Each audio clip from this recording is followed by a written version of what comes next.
প্রভু কহিলেন এই মহামন্ত্র ইয়া জপ গিয়া করিয়া সবে নির্বন্ধ ইয়া হইতে সর্বসিদ্ধি হইলিক সবাই সর্বক্ষণ বলিতে বিধি নাহিয়া।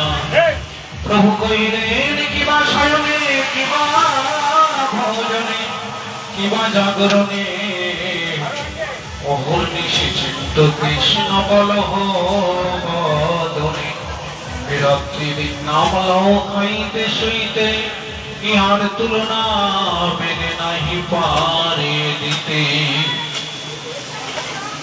চলে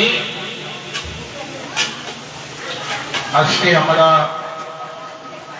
সাধু সঙ্গের মধ্যে হরিকথা শোনার সুযোগ পেয়েছি। বাড়ি গৃহকর্তা সাধুগুরু বৈষ্ণবকে নিমন্ত্রণ করেছে, এটা বড় ভাগ্যের বিষয়। অনেকে ভাগ্যের ফলে বৈষ্ণব আসিয়া মিলে ঘটে, এটা একটা ভাগ্যের প্রয়োজন আছে। বা সবার বাড়িতে সাধুগুরু বৈষ্ণবের আগমন হয়, তাই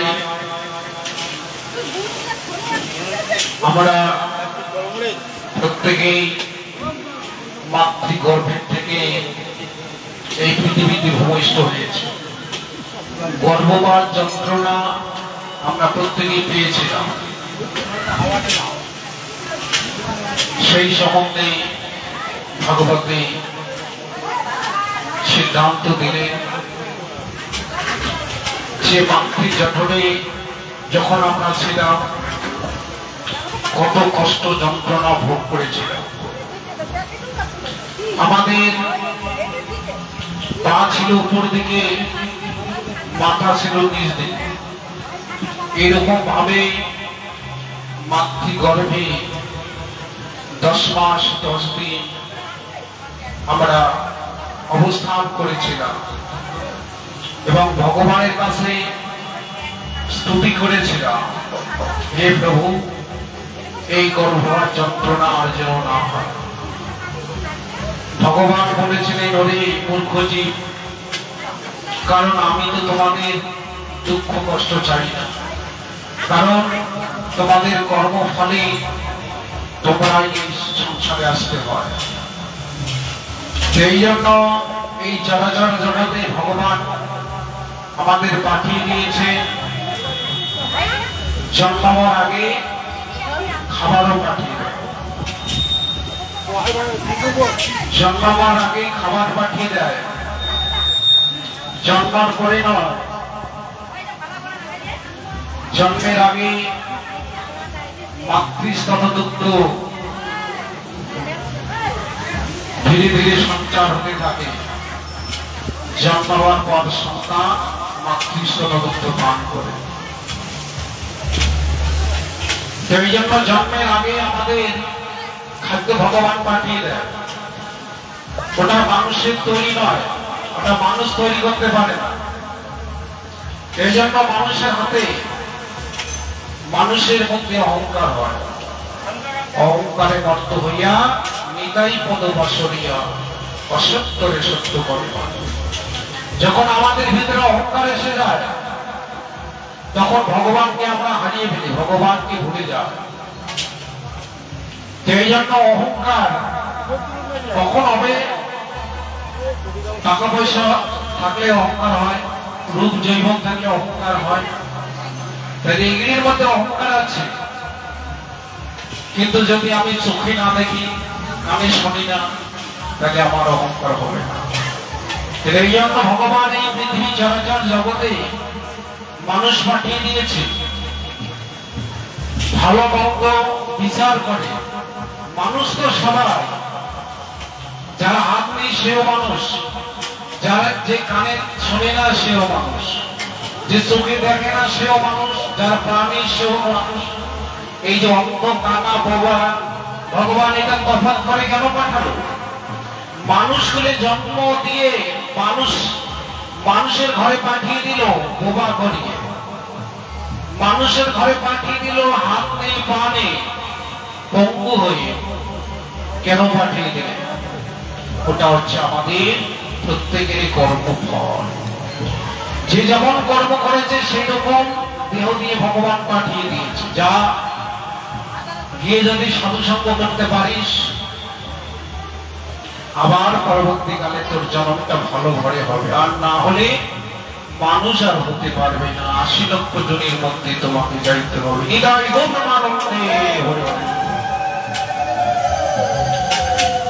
তাহলে আমাদেরকে প্রত্যেকে পাঠিয়ে দিয়েছে কর্ম করতে।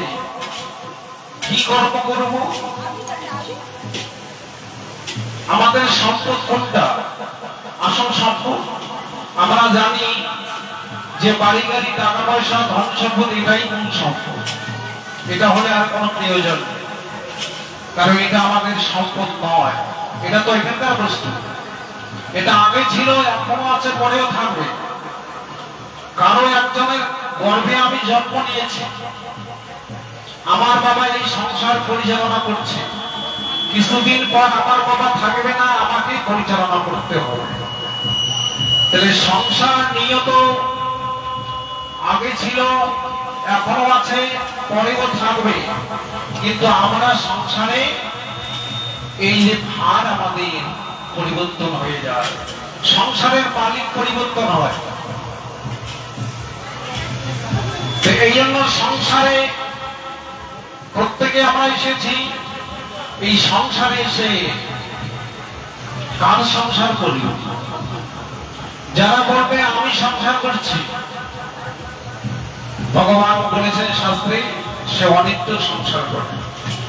আর যে আমাকে সংসার অর্পণ করে দিয়ে আমার দাস রূপে সংসার করে, ধনজন গৃহদার তোমারও বলিয়া রক্ষা করি কেবল মাত্র সেবক হইয়া। হে প্রভু, এই যে ধনটা, টাকা পয়সা যা কিছু পেয়েছি সব তোমার জন্য।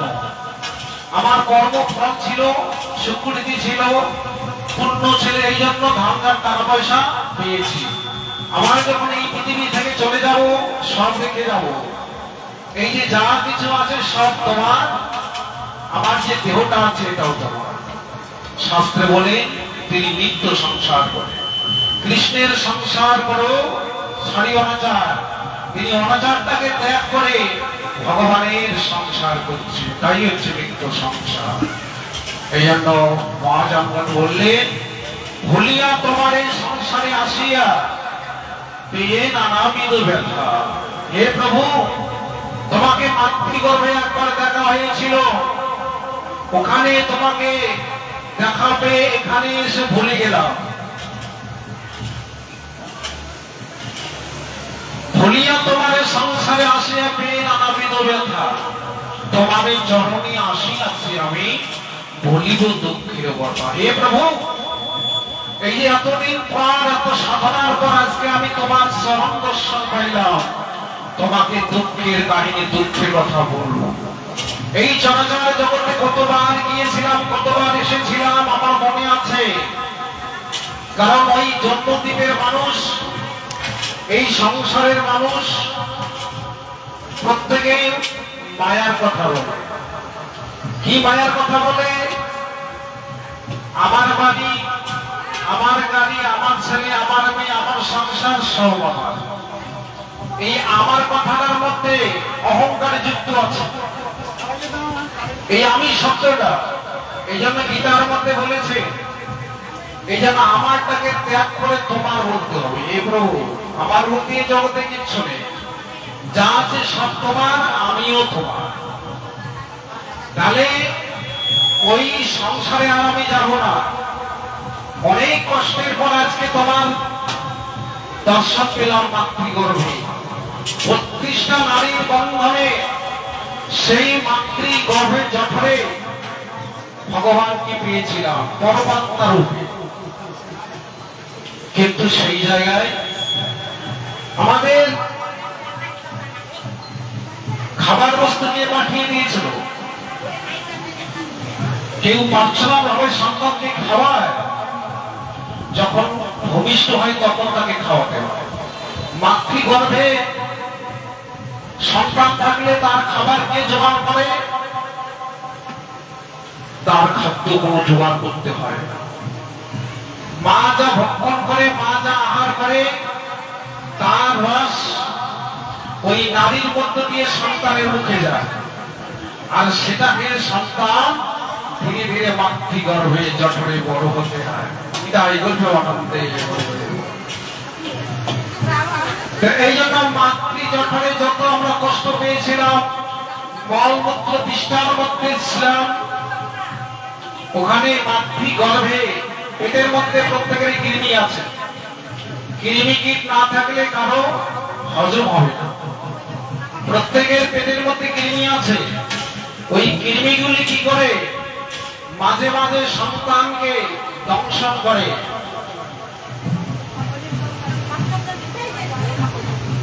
মাঝে মাঝে সন্তানকে দংশন করে, তখন বাচ্চা কি করে? নড়াচড়া করে।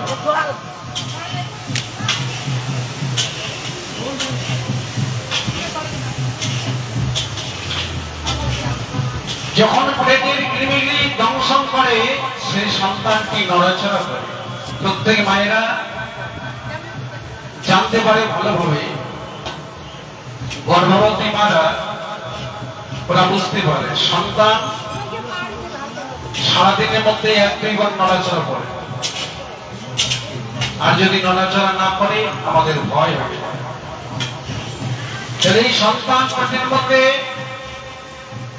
যদি নড়াচড়া করে তাহলে ভালো আছে। 10 মাস 10 দিন মাকে এই অবস্থায় তাকে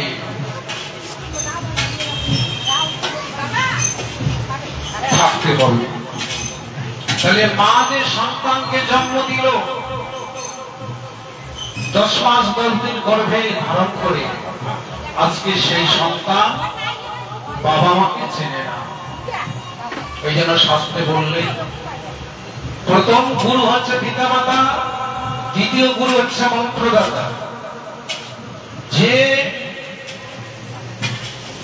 ছেলে পিতা মাতাকে চেনে না, যে ছেলে পিতা মাতার আদেশকে অমান্য করে, ভগবান তাকে কোনোদিনই কৃপা করবে। কারণ পূজা আগে তার ঘটের পূজা হবে না মূর্তি পূজা হয়? ঘটের পূজা। কারণ ঘটের পূজা না হলে মূর্তি পূজা হয় না। আপনি 10 লাখ টাকা দিয়ে মূর্তি এনেন, কিন্তু ঘট ছাড়া কিন্তু এই মূর্তি পূজা হয় না। ঘটটাকে ঘটটা হচ্ছে পিতা মাতা। পিতা মাতার চরণ আশ্রয় করে, পিতা মাতার কৃপা নিয়ে তুমি ভগবানের আরাধনা করো, ভগবানের সেবা করো, তাহলে ভগবান সন্তুষ্ট হবে। কারণ পিতা মাতাকে ডিঙ্গিয়ে কখনো ভগবান পাওয়া যায় না। যেমন বৈষ্ণবকে ডিঙ্গিয়ে গঙ্গায় স্নান করলে গঙ্গা কৃপা করে না, তদ্রূপ পিতা মাতার আদেশ অমান্য করে, পিতা মাতাকে না মেনে যারা ভগবানের কাছে যায়, ভগবান তাকে কোনোদিনও ফিরিয়ে আনা না চায়। নিতাই গৌর প্রেমানন্দে হরি হরি। তাহলে আমাদের এই গুরুচরণ আশ্রয় গ্রহণ করে ভগবানের আরাধনা করতে হবে। পিতা মাতা আমাদের আদিগুরু, কিন্তু তাই বলে পিতা মাতাকে চরণ আশ্রয় গ্রহণ করে যদি গুরু না করি তাহলে ভুল হয়ে যাবে। পিতা মাতা আদিগুরু, অর্থাৎ তিনি কৃপা করতে পারেন, পিতা মাতা অনুমতি দিতে পারেন, আদেশ করতে পারেন, কিন্তু পিতা মাতা ইনি মুক্তি দিতে পারবেন না, এই ভগবন্ধন খণ্ডাইতে পারবেন না। গুরুদেব সেটা পারে, গুরুদেবের মধ্যে সেই ক্ষমতা আছে। সেই জন্য গর্ভবতী মায়েদের 10 মাস 10 দিনের জঠরে সন্তান অবস্থান করে, ওই সময়টুকু ভগবানের সেবা করতে হয়। ওই সময়টুকু তুলসীতে জলদান করবেন, সাধুগুরু বৈষ্ণবকে প্রণাম করবে, তাহলে সন্তানও ভক্তিমতী হবে। কেন? শাস্ত্রে বর্ণিত আছে প্রহ্লাদ মহারাজ মাতৃগর্ভে হরিকথা শুনেছিলেন, কৃষ্ণ ভক্ত হয়েছে। তাহলে হিরণ্যকশিপুর অসুর, তার বংশে ভক্ত এসো। কেন? যখন তার মায়ের গর্ভে ছিলেন তখন তিনি হরিকথা শ্রবণ করে থাকেন। তার মুখে? দেবর্ষি নারদের মুখে। এই যদি সন্তান যদি সন্তান হয়, তাহলে আমাদের ভগবানের সেবা করতে হবে, সাধুগুরু বৈষ্ণবের সঙ্গ করতে হবে, মহাপ্রসাদ খেতে হবে, তাহলে এই প্রসাদের রস সন্তানও পাবে। আর সন্তানের মুখে যদি প্রসাদের রস যায়, সন্তানও ধীরে ধীরে এই জন্মবার হলে উনিও ভক্তিবান কৃষ্ণ ভক্ত হয়ে যাবে। তাহলে সন্তান গুণ পায় কার? মায়ের গুণ সন্তানের কাছে যায়। মায়ের যেটা গুণ থাকবে ওই গুণটা সন্তানও পাবে। এটা শাস্ত্রে বলছেন কথায়, অভিমন্যু যখন মাতৃ জঠরে ছিলেন, অর্জুন বলেছিলেন সুভদ্রাকে, সুভদ্রা তোমাকে আজকে আমি একটু হরিকথা বলবো। সুভদ্রা বলছে যে হরিকথা তুমি বলবে রাত্রিবেলা? তখন বলছে এই হরিকথা শুনলে তোর মঙ্গল হবে। কি হরিকথা বলবে? যুদ্ধের কাহিনী। তখন সুভদ্রা বলছে যে আমি তো মেছেরে মানুষ, এই যুদ্ধের কাহিনী শুনে কি করবো? আমি কি যুদ্ধ করতে যাবো নাকি? তখন অর্জুন বলছে আরে তুমি না, তোমার গর্ভে যিনি আছেন তাকে আমি শোনাবো। ঠিক আছে স্বামী, তাহলে আমি হরিকথা শ্রবণ করব। রাত্রিবেলা হরিকথা বলছে অর্জুন, আর সুভদ্রা সেটাকে শ্রবণ করছে। কি শ্রবণ করছে? যে চক্রব্যূহ যুদ্ধের কাহিনী, চক্রব্যূহ যুদ্ধে কিভাবে প্রবেশ করে ওই কথাটা আলোচনা করছে। আর মা কিন্তু সেটা শ্রবণ করতেছে। আর মা যা শ্রবণ করছে, সন্তানও সেটা শ্রবণ করছে, যুদ্ধে কিভাবে প্রবেশ করতে হবে। এবার যুদ্ধের প্রবেশটা তিনি শুনতে পাইলেন। এবার চক্রব্যূহ যুদ্ধ থেকে যে বেরিয়ে আসবে, ওই কথাটা বলার সাথে সাথে মা ঘুমিয়ে গেছে, সন্তানও ঘুমিয়ে গেল, আর শোনা হলো না। পরবর্তীকালে অভিমন্যুর মৃত্যু হলো চক্রব্যূহ যুদ্ধে। কার কারণে? মায়ের কারণে। মা কথাটি শুনে বলে সন্তান আর শুনতে পারেনি। মায়ের জন্য তাকে চক্রব্যূহ যুদ্ধে প্রবেশ করলো। ওখান থেকে আর বেরিয়ে আসার রাস্তা খুঁজে পেল না, ওইখানে তার মৃত্যু হয়ে গেল। নিদায় গৌরমানন্দ। এই জন্য এই সময়টুকু ভালো কর্ম করতে হয়।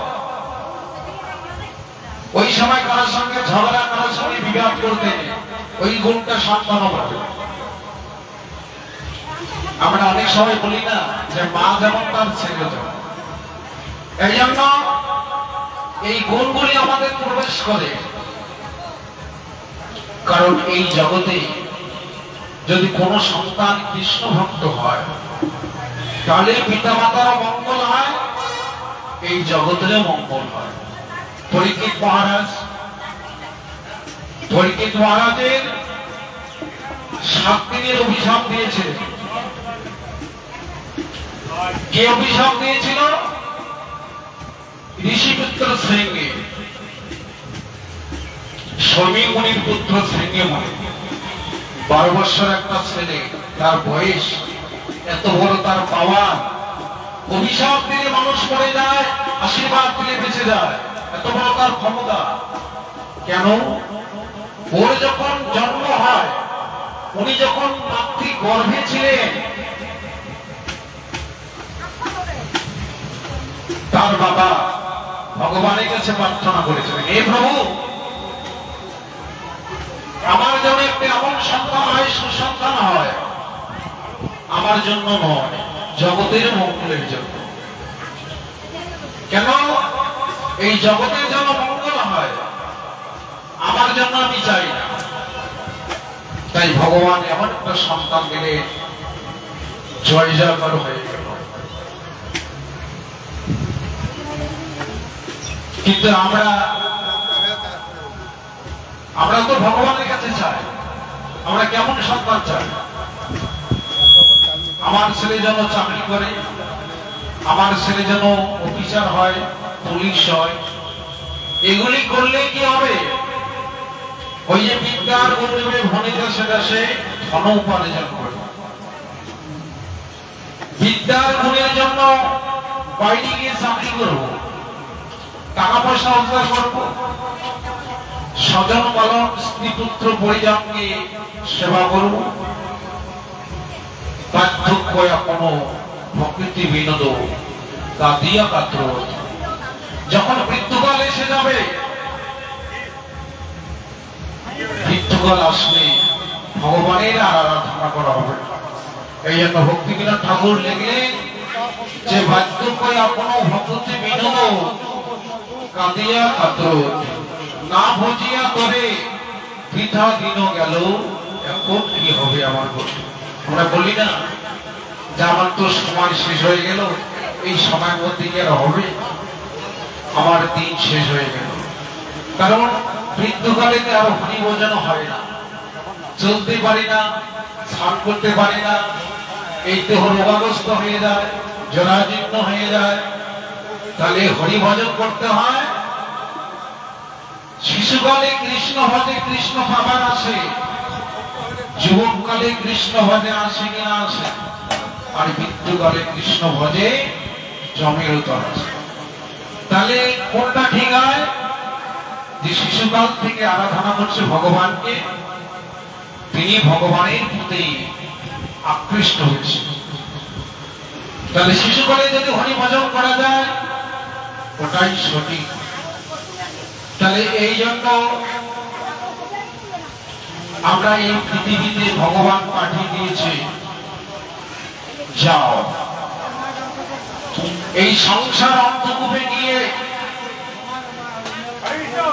তুমি আমাকে ডাকবে।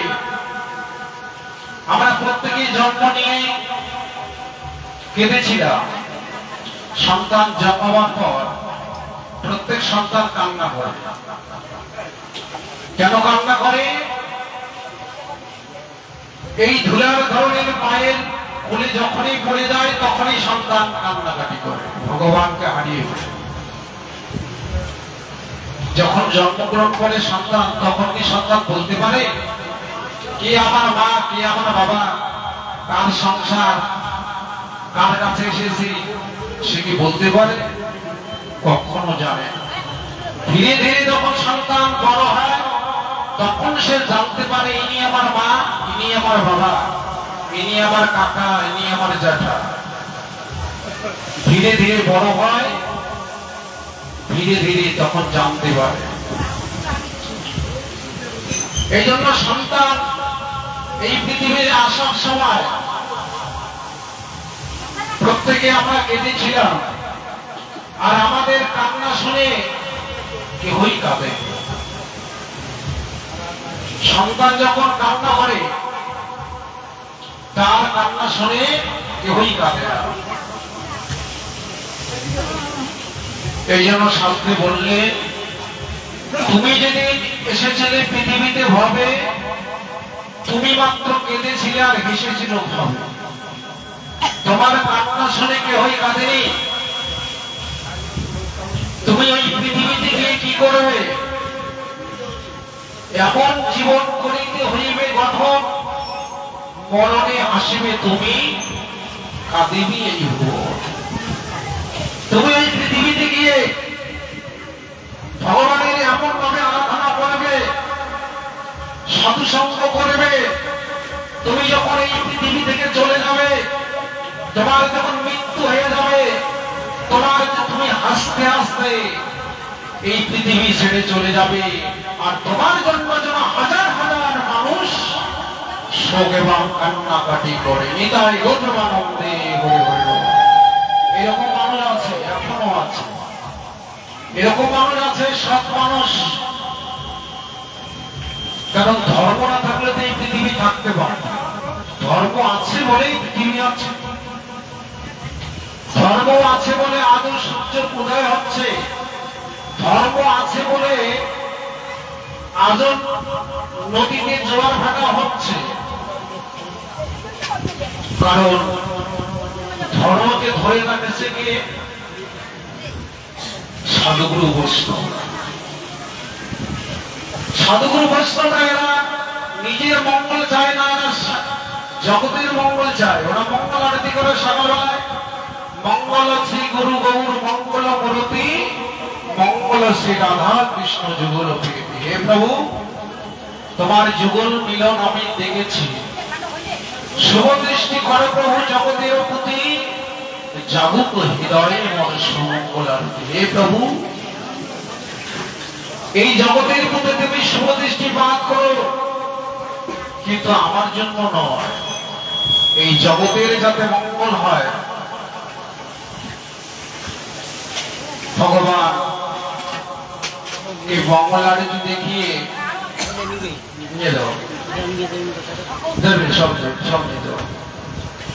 ভগবানকে মঙ্গল আরতি দেখিয়ে ভক্ত কি করে? প্রণাম করে। প্রণাম করে কি করে?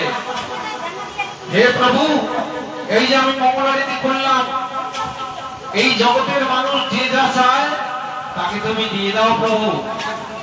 ভগবান তখন প্রশ্ন করে, আচ্ছা তুমি বলছো এই জগতের মানুষ যা চায় তুমি দিয়ে দাও, তুমি যে আমাকে প্রণাম করলে তুমি কি চাও? তুমি নিজে কি চাও? তখন ভক্ত প্রণাম করে বলে, হে প্রভু, আমি কি চাই?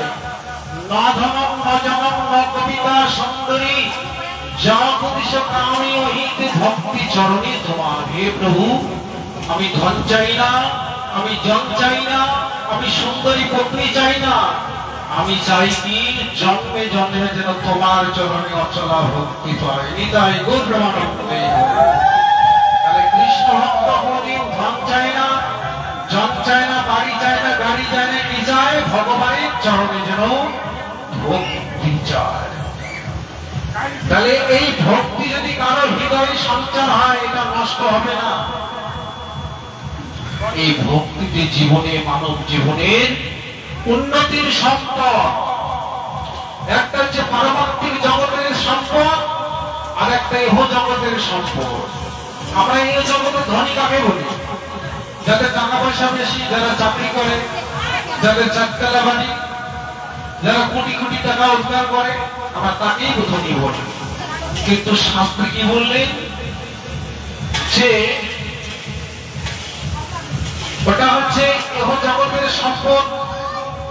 এটা থাকবে কতক্ষণ? দেহের মধ্যে প্রাণ থাকবে যতক্ষণ, ততক্ষণ আমাদের এই জগতের ধনকে আমরা উপভোগ করতে পারবো। কিন্তু যখন এই দেহ থেকে প্রাণ চলে যাবে, এই সম্পদ আমার সঙ্গে যাবে না। এই সম্পদ এখানে ছিল, এখানেই থাকবে, কিন্তু আমার যাবে কোনটা? যেটা হৃদয়ে ভক্তি সঞ্চার করেছি, এই ভক্তিতে যেটা আমি সম্পদ রোজগার করেছি। তাহলে কি ভগবানকে ভক্তি করলে কি হয়? ভগবানকে প্রণাম করলে ভগবানের কৃপা পাওয়া যায়। আর সাধু বৈষ্ণবকে প্রণাম করলে কি হয়? তার কৃপা হয়।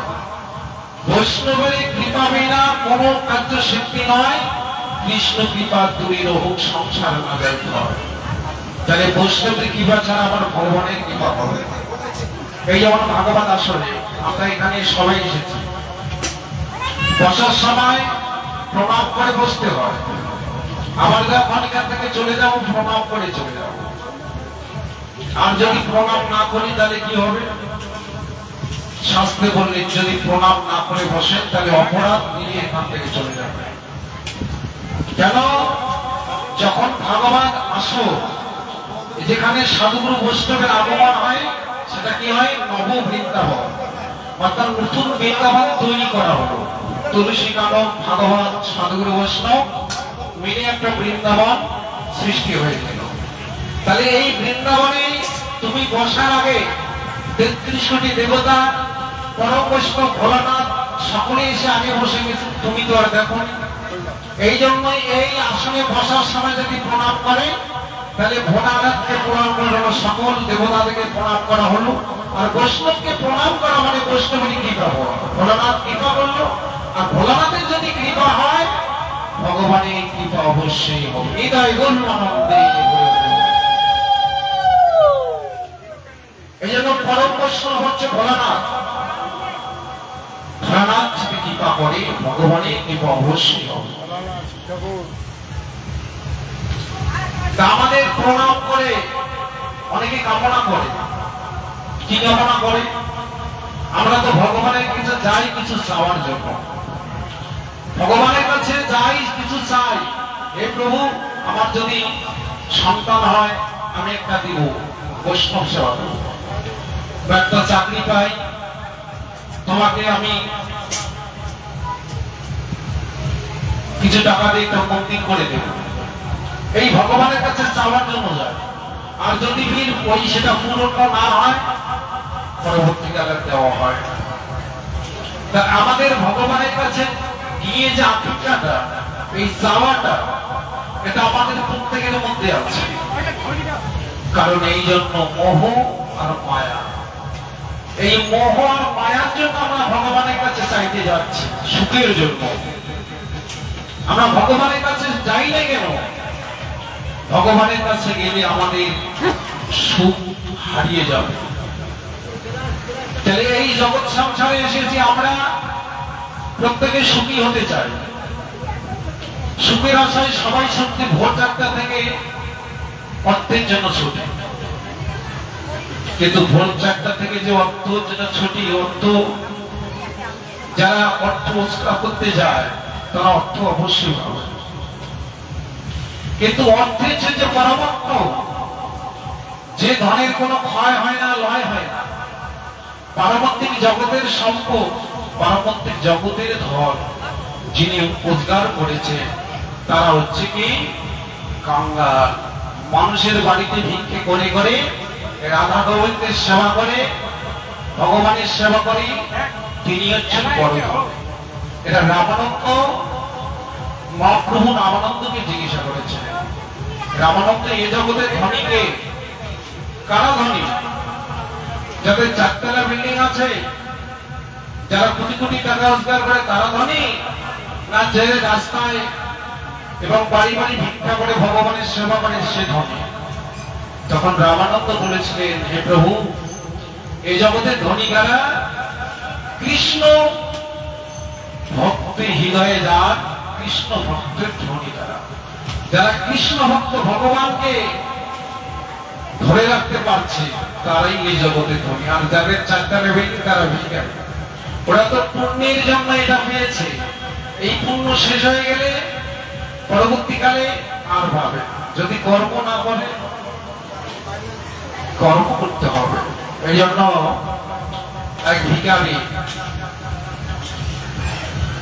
ওই ভিক্ষা করে বড় লোকের বাড়িতে গিয়েছে।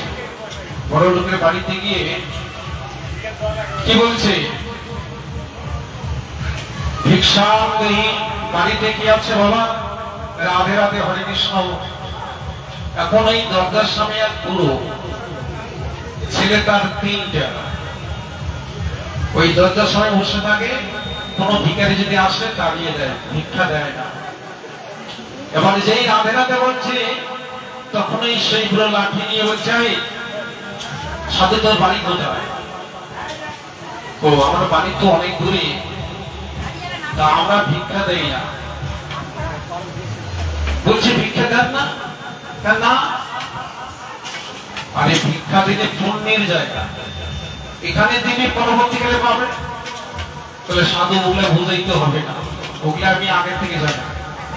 এত ধন সম্পদ রোজগার করেছি কত কষ্ট করে, সাধু তোমাদের জন্য নয়, এটা আমি ভোগ করব। সেই সাধু যাচ্ছে না, বলছে আরে তুমি এক মুষ্টি ভিক্ষা দিবে তাতে তোর সংসার নষ্ট হয়ে যাবে। না না, আমরা দেই না, কাপড় দেব না। এইরকম ভাবে 2-3 ঘন্টা ধরে সাধুর সঙ্গে ওই বুড়োর কথা চলছে, কিন্তু সাধুও যাচ্ছে না, ওই বুড়ো কিন্তু ওই দরজার থেকে আর ভিতরে যাচ্ছে না। এখন 3 ছেলের মেজ বউ, তিনি মনে মনে চিন্তা করলেন ওই সাধুও যাচ্ছে না, আমার শ্বশুরও ঘরে আসতেছে না, এর মাঝখানে কোনো একটা কথা বলতে হবে। এখন 3 তলা থেকে নেমে 1 তলায় এসে চিৎকার করে বলছে, ও সাধু বাবা, আমার শ্বশুর মশাই পুরানটা খাচ্ছে, নতুনটা এখনো হাত দেয় না। যে এই কথা চিৎকার করে বলল, সাধু আর তার সঙ্গে কত কথা না বলে ধীরে ধীরে চলে যাচ্ছে।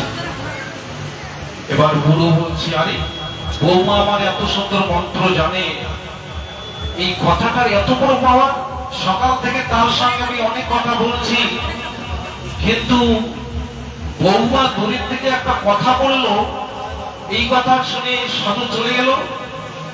বলছে, বৌমা আচ্ছা তুমি এত সুন্দর মন্ত্র জানো, তুমি আমাকে বলোনি কেন?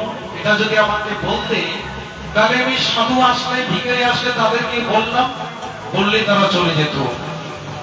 তখন বৌমা বলেছে, বাবা আমি তো কোনো মন্ত্র জানি না, আমি তোমাকে কি বলেছি? আমি একটা কথাই বলেছি, ও সাধু বাবা, আমার শ্বশুর মশাই পুরানটা খাচ্ছে, নতুনটা এখনো হাত দেয় না। তখন বলছি, কথাটা হ্যাঁ, এই যে আপনাদের জমিদারি, এই 4 তলা বিল্ডিং, ধন সম্পদ, এটা কিসের জন্য? এটা পুণ্যের জন্য। এর পূর্ব জন্মে আপনি ভালো কর্ম করেছেন, দান করেছেন, সাধুগুরু বৈষ্ণবকে সেবা দিয়েছে, এই জন্য পুণ্য সঞ্চয় হয়েছে, এই পুণ্যের জন্য এত কিছু পেয়েছে, আর পুরানটা খাচ্ছে। এই যে এরপরে যে আপনি এই পৃথিবীতে আবার আসবেন, তার জন্য কি নতুন আবার রোজগার করেছে? কোন সাধু কি কোন ভিক্ষা দিয়েছেন? না। কোন সেবা দিয়েছেন? নাই, দেয়নি।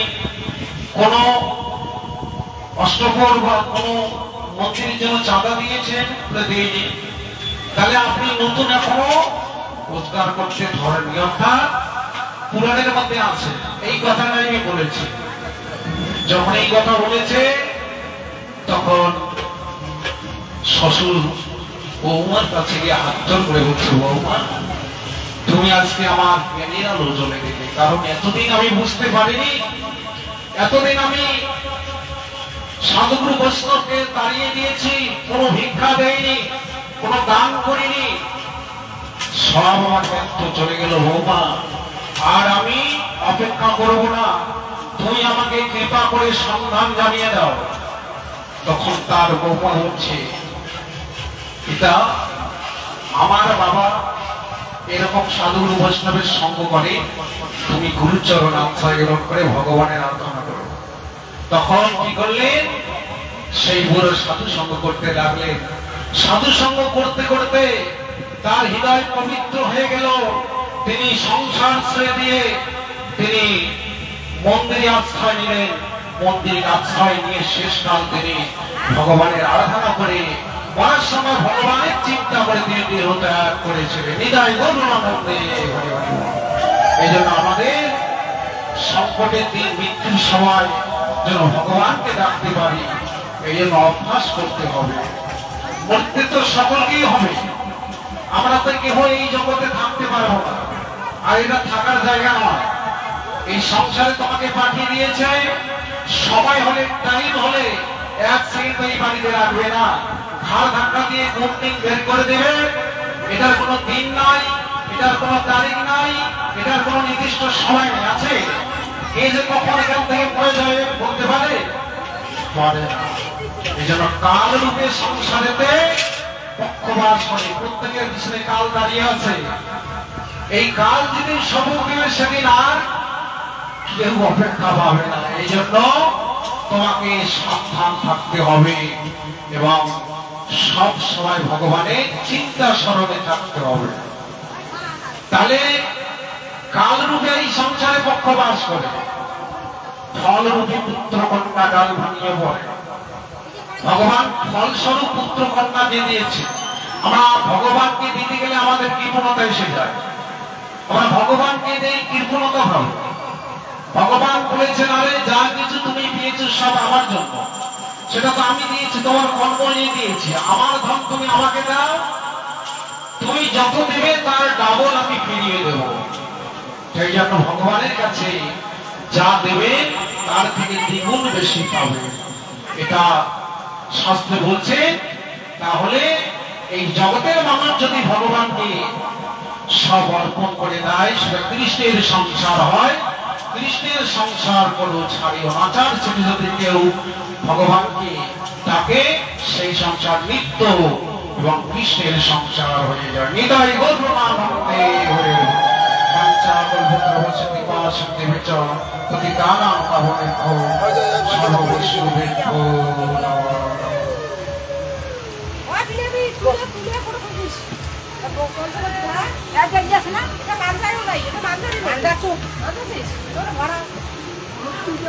বাকি